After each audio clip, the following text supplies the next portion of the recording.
Ever wonder why some yolks are a pale yellow, but then others are like a bright orange color? So I used to raise chickens and ducks when I lived in Virginia.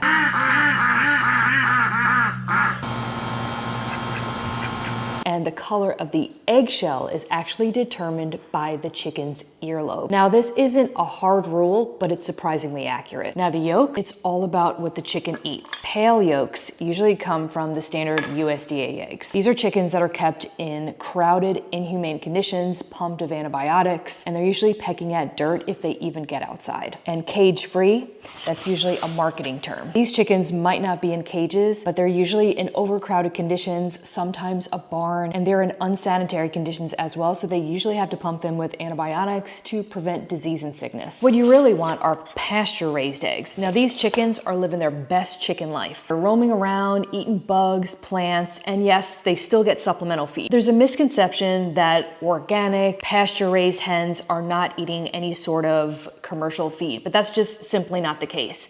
Because you gotta think about this. In the colder months where maybe like the grass and bugs might be not as prevalent, they've got to have some sort of feed to actually give them in place of what they would normally get in when they're free ranging. Now, whether it's organic or not just really truly depends on the type of feed that they're giving them. They're either giving them organic feed or they're giving them regular standard feed. So here's the deal. The yolks are a sign of better nutrition. More nutrients, more flavor. Even then, there are some variations that can happen in the color of the yolk, and that is determined on a lot of different factors. One of them, I know for sure when I was raising chickens, is when a hen goes broody. That basically means that she refuses to leave the nest because she's sitting on a ton of eggs. And because of that, it can actually affect the yolk color. But overall, if you're after nutrient-dense, flavorful eggs, skip the standard stuff and actually get the pasture-raised ones.